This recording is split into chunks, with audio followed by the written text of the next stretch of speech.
for all you Ted Lasso fans, and for Jason Sudeikis and the guy who plays Roy Kent, sorry, I don't know your name, probably because I'm a little intoxicated, but I fucking love you, Roy Kent. Roy Kent. Anyhow, Ted Lasso was not made as a comedy. No. Ted Lasso, oh God, I feel like I want to cry. Ted Lasso is a television show that is literally, what's the secret, like when something's playing, but like the secret message that, like, you know, I don't know, people get trick you into doing something or whatever. Literally watching season 2, episode 10. I just got Ted Lassoed after,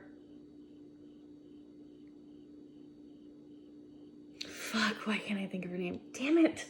I really need to, like, I'm bad with names in real life, just as I'm bad with names in TV shows and movies and etc. And actors, I guess, too. Oh, man, there's 3 different things. Anyhow, I just got Ted Lassoed after Stinky or Sausage. I know her nicknames. After Stinky got rickrolled by her mother after her father died. So, Ted Lasso is the new getting rickrolled.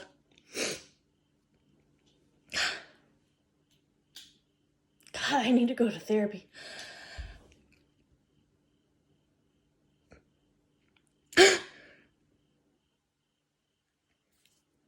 Ted Lasso rickrolled me after Stinky got rickrolled by her mother on, I'm assuming, the day of her father's funeral.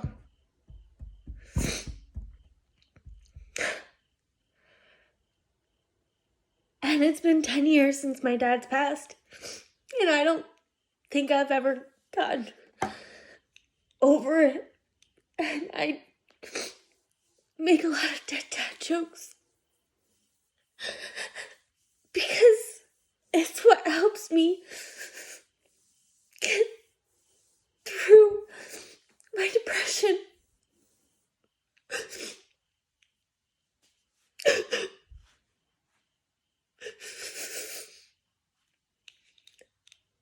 And this fucking TV show makes me laugh. It has made me cry, obviously, but has had all these genuine, heartfelt moments, and this, you know, this one is called No Weddings and a Funeral. Obviously, you know, the movie 4 weddings and a funeral, or I don't fucking know. I don't think I've actually ever watched it. And then they had that Love Actually one and everything where they donate to the poor. God damn it. I fucking hate this world.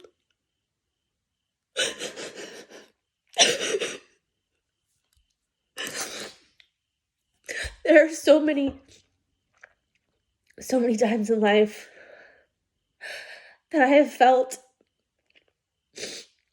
like I don't want to be here anymore. But I'm too afraid to do anything about it. And so I feel like a coward. And I feel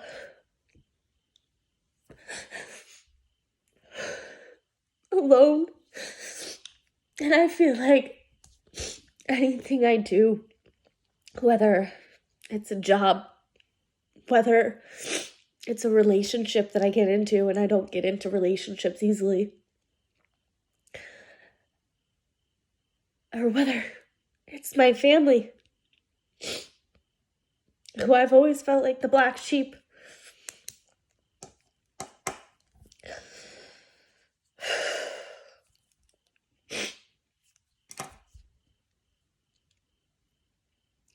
But I love making people laugh.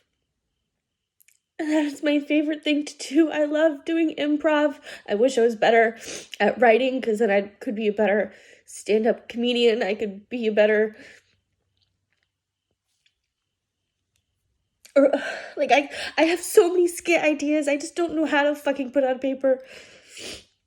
And I wish I was a Jason Sudeikis. He went to Second City. I remember watching his video when I can't remember if it was my writing class or my improv class. I'm pretty sure it was the writing class, because it's the one where he's in the car with his dad and he had been drinking or something, and I can't remember who the other person is. And if it's not even Jason Sudeikis, then I'm saying this for no fucking damn reason.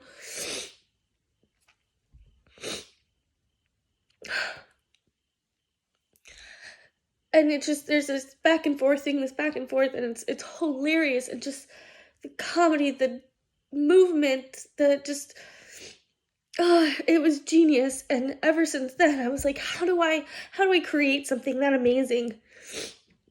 I mean, I say I do stand-up, and all I do is talk about getting fucked or my vagina, and,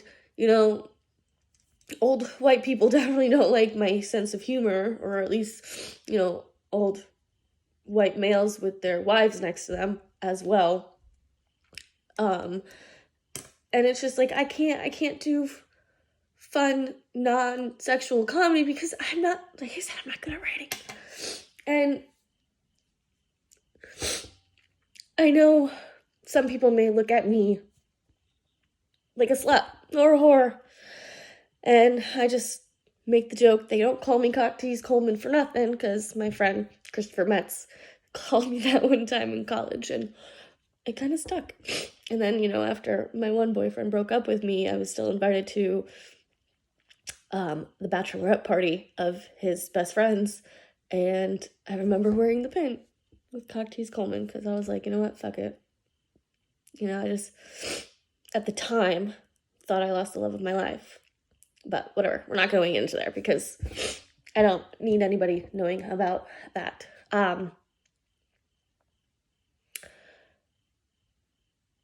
This show, Ted Lasso, is genius. It is intellectual. It really makes you think about life. And even the littlest lines of her mom just saying, you should always be happy every day. Even some of the lines of Roy fucking Kent saying that you should not settle for fine. You need someone who, makes you see fireworks, or, I don't know, something on fire. It is Ted Lasso being the person that everyone needs in their life. And I like to be the person that Ted Lasso is for me. I like to make people laugh, even if damn it, I don't want you going pause like that. Even if I'm struggling on the inside every single day. And it may not feel like every single day, because sometimes I don't think about it. Sometimes, my anxiety medicine, no, not my anxiety medicine, I probably should have taken that after today. But that's where I was going with that. Fuck, damn it, there goes all my tangent talking skills. Let me finish this thought, then go there, and then finish. I'm sorry, I'm gonna try and finish. Obviously, I don't have a type 5. Even though sometimes it feels like taking my antidepressants don't help. And sometimes they do. I don't know. Or I just think that they're helping and it's really just a placebo effect. But I think the reason why I did this video is because today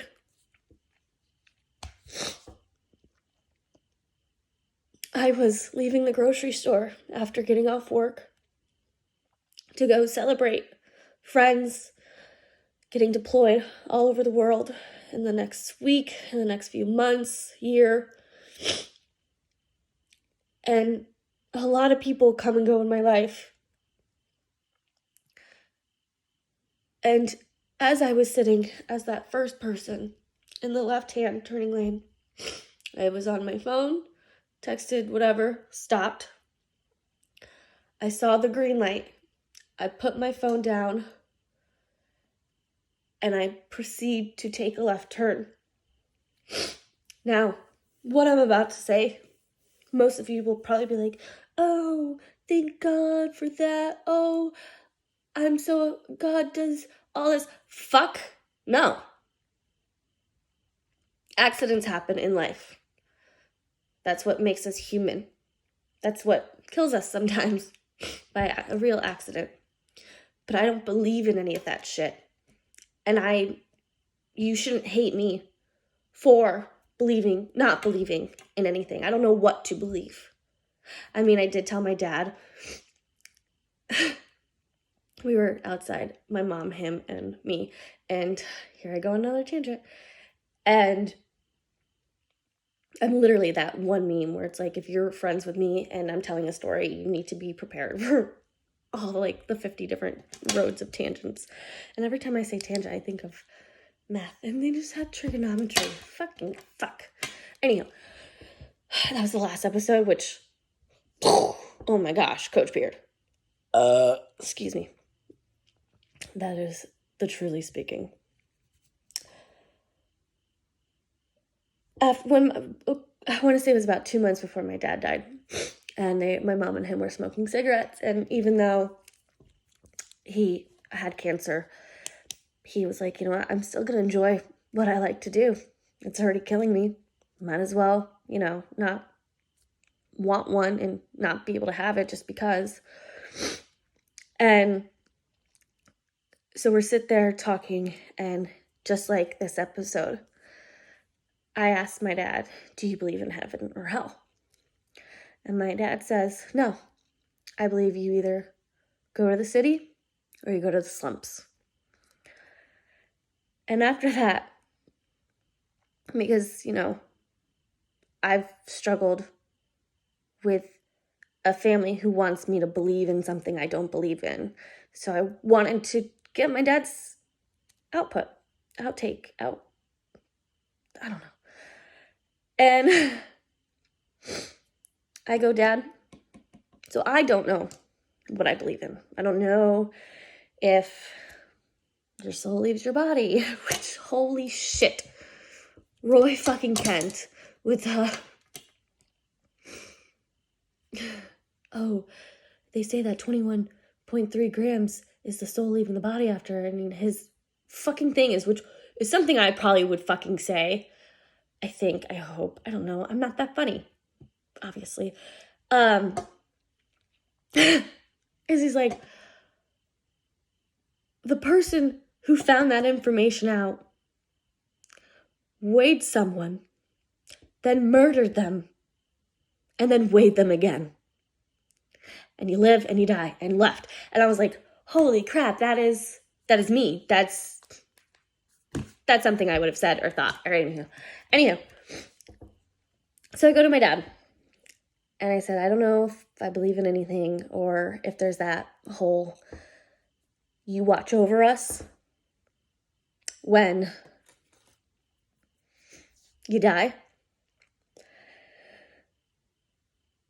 And he goes, okay. And I say, but and if you do, if there is that whole thing, fuck, I screwed up the punchline. See? If you do watch over us, can you not watch between the hours of 10 p.m. and 5 a.m.? Because I don't think you're going to want to know what happens. So hopefully he has done me that role, as he should. It's only 1:49 right now in the morning, and this is my thoughts, because all my great thoughts, I feel like, come, when I should be sleeping. So, back to today. I'm in that left lane. I put my phone down because the light had just turned green. And I don't fastly go. I casually go. And I'm going into a 2-lane road. And as my car is making this turn, I'm about to get into that right lane. And a part of me goes, no, because you're going to need to be in the left lane when you get to the traffic circle. And as I made that decision, an 18-wheeler goes right by. And he was probably doing the speed limit. But even if he were going 15 miles an hour and had done the same thing, he would have crashed into me if I had stayed in that other lane. And hopefully I won't have a panic attack from this. I didn't know what to do. I slowed down. I could tell all the other cars were going by, but were they looking at me to be like, is she okay? Or were they looking at me to think, because they thought I was a dumbass or something, and I felt like I did something wrong, but I was like, no, the light did turn green. I put my phone down,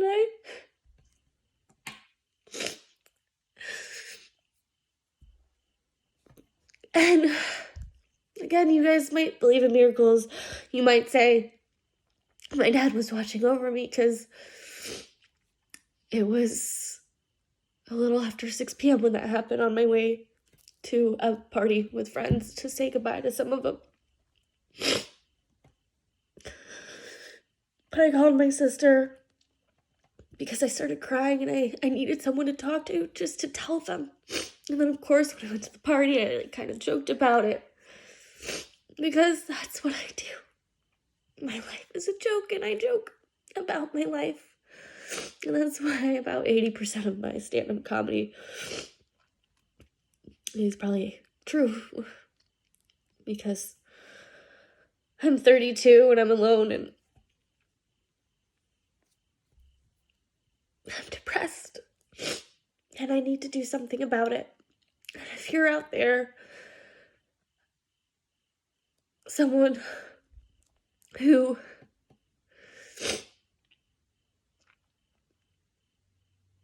thinks they shouldn't continue life, if you're someone who is about to lose somebody to cancer, to dementia, to alcoholism, to, I don't know, what other things in my family do we have, to anything, just remember, you should always live every day at least 1 minute of happiness, at least, because then you can never say that you are depressed every day, or not happy every day, or I don't know what fucking thing I'm trying to say, damn it. But I'm how many minutes into this episode 10? Play. Oh shit, what did I do? Oh, come on. I don't want the wheel of death. Okay. And Keely, holy shit, she is gorgeous and hot, and she still has her boobs out of funeral. Like, shit. If I had any, I probably would do the same thing. Okay, anyway,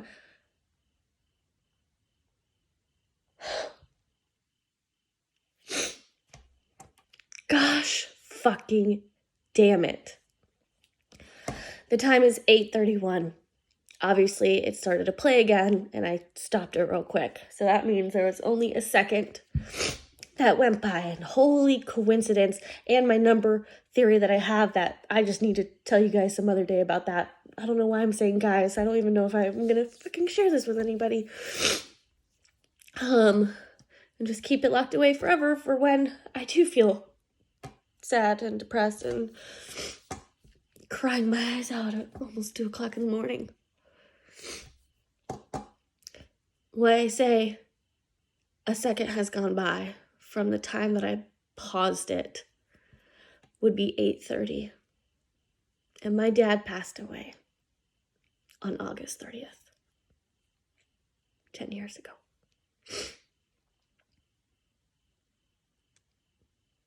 Dad, I miss you.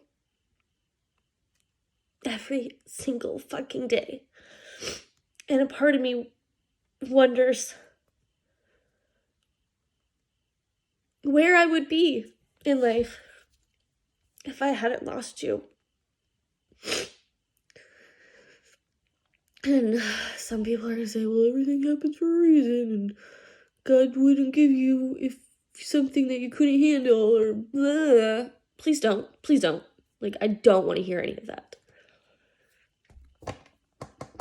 But I just got a really awesome job after struggling for the last 3 years. What? Like last 5 years? Like the musical? No. And I just scored an amazing job that I think I actually really like.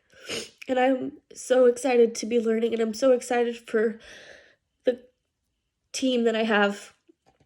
And I hope I won't fuck this up. I hope. Oh, damn it. In my hair. Okay, sorry, I just saw my star, the thing, or the claspy thing to me. Anyhow, I hope I don't fuck it up. I hope I can be there in 2024 when the US Open, God, I need to become a better golfer, when the US Open gets here. So that I can experience something, experience a famous sport that my mother has loved since she was 10, that she got my father into, that is something that my family has bonded over. I hope I'm able to have a beautiful day in Pinehurst, or at Pinehurst. I can't remember which one it is, for a good while. And I hope that me making this decision to move to North Carolina was great. And I hate to say it, but a part of me feels like if it is meant to be, then there was not a reason, but my dad dying helped me take all the different paths I've struggled with.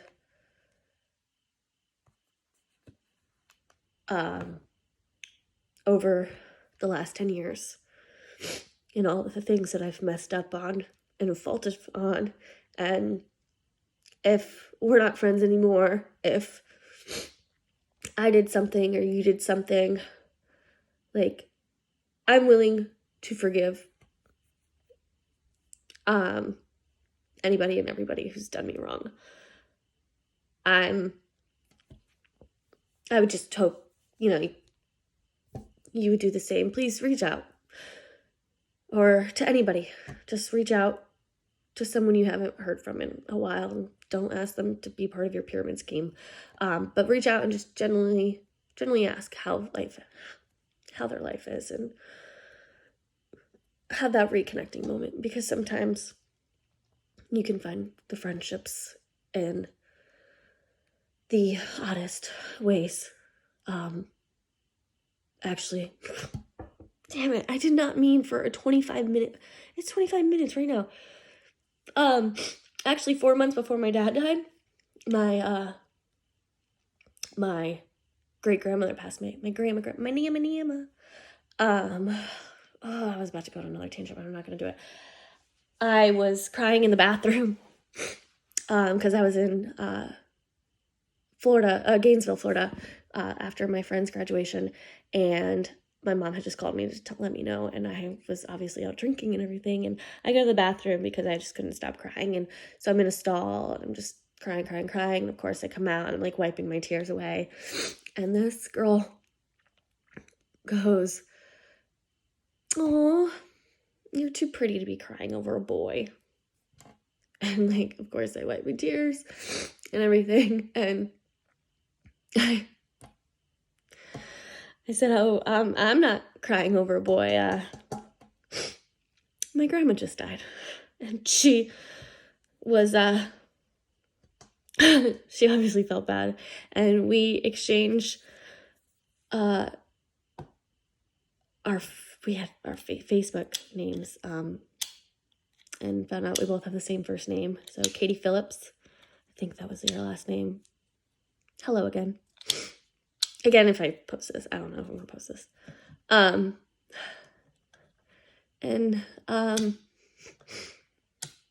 was I talking about my grandmother? Fuck. Oh, that's where we make friends in the oddest places. I've made a couple of other girlfriends. Was it Katie Phillips or was it a different Katie? No, it was Katie Phillips. Anyhow, yeah. So I think I really want to end this before it gets to 30 minutes because, just like my life getting to 30 was, did not like, can always blame everything being in your 20s.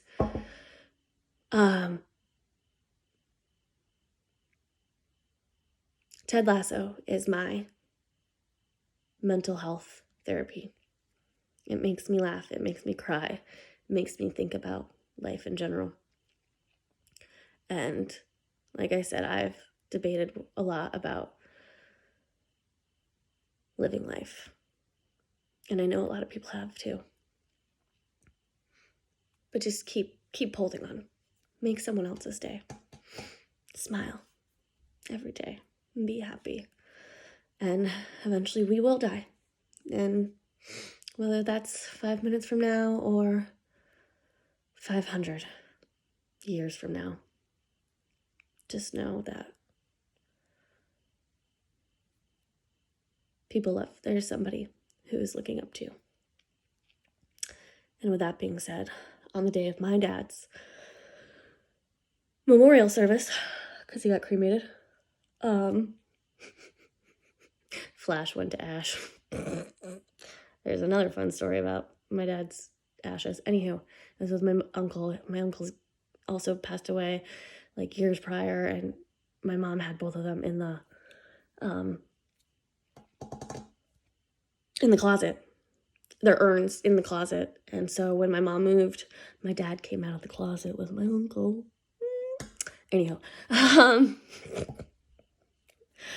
one ever laughs at my dead dad jokes. So basically, my mother, on the day of my dad's service, had come up to me with something that she had held over me because she wouldn't tell my father. And it was, "See, I never did tell your father about Shower Boy." And that's another story. Sweet dreams. Good night. And I don't know, something funny that Ted Lasso would say. I can't think of it right now. Oh, and I'm going to see Dear Evan Hansen tomorrow. Oh my God, I'm going to be crying my fucking eyes out on a first date. What am I doing to myself? I should cancel. Definitely should cancel. All right. Sweet dreams and good night.